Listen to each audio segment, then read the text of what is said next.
Hello everybody, welcome back to Day-to-Day Chess. This is Sabina, a little bit late today. It's been a crazy day for me.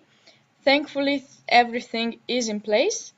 For today, I've decided to go back to the 4th World Chess Champion, Gruenfeld-Alekhine, this time against Ernst Gruenfeld, played in Karlsbad in 1923. And this was a very important tournament in chess history, let's say, because the winner of this tournament had the opportunity of challenging the current, at that time, world chess champion, and it was José Raúl Capablanca. So Alekhine won this tournament, after which we all know what happened in the match against him, between him and Capablanca. And this was definitely a good start for him. Let's see this game. We know Alekhine is a famous player for being an attacking player, but today, like some days ago, I have an interesting game. I think you might enjoy. So let's check it out. We have the Queen's Gambit with Bishop G5, just the main line. Queen's Gambit declined. Knight D7, just normal developing move, and we've seen this Queen's Gambit before. Rook C1, this we've seen as well. So my idea of showing this is, not only white wins in the Queen's Gambit, black has winning games as well. And although the positions that arise from this Queen's Gambit decline sometimes are very equal, it just seems very equal. In fact, one of the players can actually get a slight advantage. So Alekhine went for c6 here, in this position, not c5, not a6, but c6, just playing some kind of Meran system. a6, a3, just stopping any bishop b4, and white could have some opportunity at some point to play some b4, c5, closing the position and then attacking on the queen side. This is a typical move, often played to avoid bishop d3 and then threats on h7. After capture, or instead of capture, just there will be some threats in h7, so this is always a good move. Also having the heir for the king and chasing the bishop away. Of course, white does not want to give away that bishop, so bishop h4 is quite natural. Rook e8. Okay, so with this rook e8, we have multiple ideas. First, we're putting the rook on the same file as the king. Then, in case of some captures, the rook will be opened. We also have possibilities of bringing this knight to f8. And then if the trade happens, there will be some e6 square for the knight or the bishop. Bishop f8 sometimes is played as well. Mostly this rook e8 is for this knight f8 or just having the rook on the e file. Sometimes even e5 breakthroughs in this type of positions are possible. Bishop d3. As soon as we see that bishop develop, we capture in c4. We've seen this before. It's just making the move with tempo. If white didn't want to allow this capture, instead of a3, he had to think about some b3 to be able to capture back with the pawn. But this is how it went. And here you see black's good plan, one of the good ones. b5 with tempo, bishop a2, and now c5. So now we are in an era 1923, okay, where we see people giving away the center, the occupation of the center. They give it away for some time and then counterattack the center. So it's not the classics, super classics anymore. It's a little bit more modern chess that we see by Alekhine in this game. And in other games that we have seen that I've analyzed for my channel, we see these approaches as well. Rook d1. This is typical. So if you remember, when I analyzed this idea with rook c1 before, I was mentioning that yes, sometimes the rook is good on the c file because it stops c5, but sometimes, it doesn't do that much. And even if the rook seems to be stopping c5, yet black was still able to play c5 without much trouble. There's nothing that white could have done to win material or anything. If you capture here, I'm super happy. I capture back with the knight. My knight, which in d7 was kind of stopped by this d4 pawn, now after d takes c5, knight takes c5, it has become active, has some ideas. Bishop b7. At some point, this knight can jump to e4, could go to a4 to trade and get active. Even d3 currently is a big threat. So definitely that is not in white's plan to make this trade. With this bishop out from c1, this dark square bishop, keeping the pawn in d4 is very important for white. So even if he were to get an isolated pawn,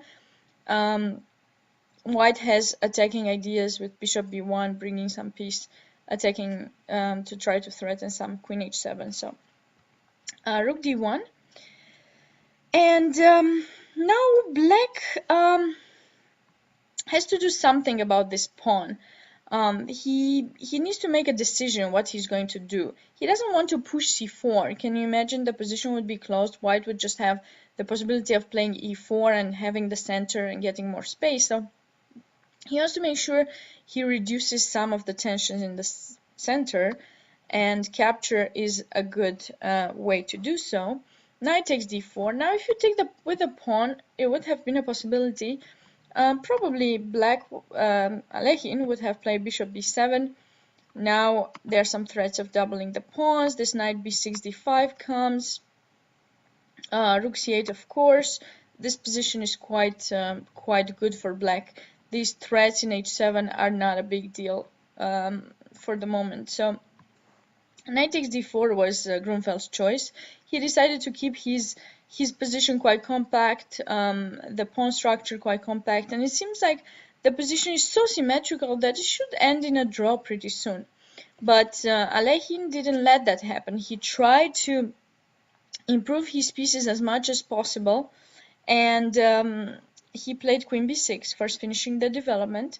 Also not allowing some knight c6 or sacrifices in e6. This queen in b6 not only is developing and finishing the development, but also defends this e6 pawn, which you know sometimes could have some problems, could cause some problems for black. So it's good to keep an eye on it with this knight attacking and this bishop attacking as well.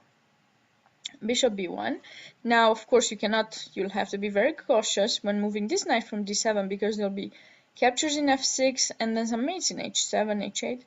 So, but for the moment, black doesn't move the knight in d7. At least we have the idea that the knight is free and could freely go to c5 or e5. Bishop b7 was played by Alekhine. Tempo, development. Two very important things that I'm emphasizing on every single video that I make. Castle, rook c8.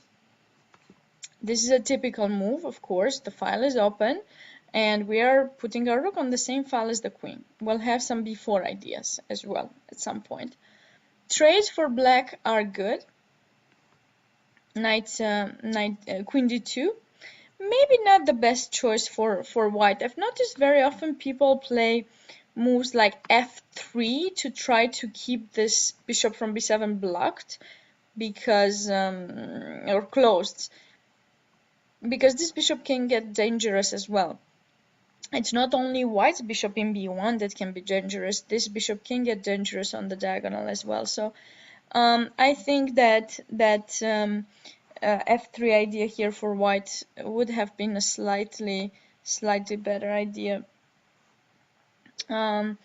Queen d2 was played to get out of the pin, but there was no really big threat for the moment, so this move was not necessary. Besides, d file is not the right place for the queen. In general, you want this queen to be in e2. In general, there's a problem though. Right now, if you play queen e2, maybe I can sacrifice in a3. This is a very typical idea, again, for this queen's gambit where the position gets open. It's if you don't pay attention about your knight in c3, and with a pawn in a3, I can simply capture here. But of course, you cannot take back, because I would just take and I have a pawn up. But you have an intermediate move, maybe knight takes b5. But now, okay, if I take back, you'll take my bishop, and maybe I can play bishop b4, and you don't have more intermediate moves. You can go back to c3 because you lose a pawn. And if you go to a3, well, I've managed to place your knight from c3, which was a very good square, so controlling the center, to a3. So this would have been a good benefit for me. So queen e2 was not a good possibility in this particular position, but that's the right square for the queen in general. Okay, so queen d2 was played, and now a very good move by Alekhine. He's looking at his position, and he sees some of his pieces are not that well placed. And now with the queen out of the diagonal, there are no more threats in h7. So now our knight from d7 has been freed, technically speaking. Doesn't need to stay to protect this one to capture back with the knight. So he went knight e5. I really like this idea. And of course the knight can go towards c4, possibly also to g4. Oops, sorry, possibly to g4. So this was a really nice move, and a mistake by Gruenfeld here, giving away the bishop pair. This is definitely a mistake. The position is open, so having two bishops is really important. Instead of bishop takes f6, maybe going back to the rook to c1 and realizing that that was not the best choice.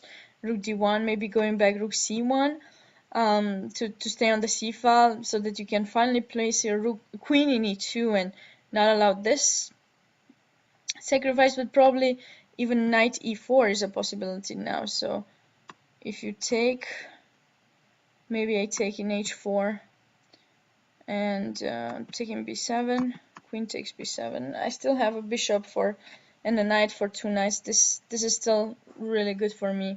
It's not very clear for white anymore. A couple of inaccuracies, and the position just started to slightly be better for black. After bishop f6 takes, this position is just amazing. Queen c2, threatening little mate, no worries. g6 is always a good idea. This bishop comes to g7 to protect. Now this knight in e5 doesn't do much, so we make it even more active.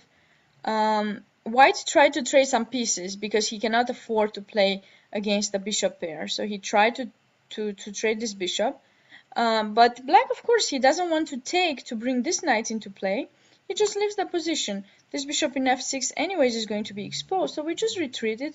We defend our king and let you, if you want to take in b7. And that's exactly what white did. What else? Takes, queen takes, and here we have a position bishop knight versus two knights. This is something we haven't seen. We have seen bishop pair, but we haven't seen bishop knight versus two knights. We also saw knight versus bishop. So this is going to be a very nice thing to see. What you have to do is, of course, put your pawns on the opposite side, on the opposite color from the near bishop, right? So immediately Alekhine played e5, and he didn't stay with the pawn there. That would be a mistake. He played e4. Now he ensured a new place for his knight, even better than c4, this d3 square. After knight d4, okay, the rook wasn't staying that great, and now he's bringing his knight towards d3. Very good choice, because this is not an outpost entirely. At some point there will be b3 coming, but in d3 the knight is going to be amazing. So he's just making his way up to d3. The rooks have to be changed. White cannot afford to give away the c file. And in this position, that knight in d3 is so annoying that Gruenfeld thought the best way to get rid of it is to play f3. Unfortunately, this move allows for some tactics. Instead of f3, probably knight c3 had to be played to keep the file closed and not allow any entrances. But even here, like, black can simply take, taking d4 if he wants to, and have the pawn. Or maybe I don't need to hurry, because why do I need to give away my bishop? I can play f5, and I have much more space. Simply bring the king to h7. At some point I'll play b4. I can do the things on my own terms. But after f3, what happened is rook takes d4. Such a beautiful sacrifice by Alekhine. F takes e4. If you take the rook, check, you go move the king, and now knight f4, and you're going to lose a bunch of material. Queen goes queen to c4, and after f takes e4, beautiful knight f4. Another tactics that happened in this position, and here queen c4. You have to trade the queens, otherwise you're losing the knight. Check, and the last move of the game, bishop d4, and mate. I'm not even winning the queen, I'm mating you. I really hope you enjoyed this game. Beautiful by Alekhine. Stay tuned for more tomorrow. Thank you.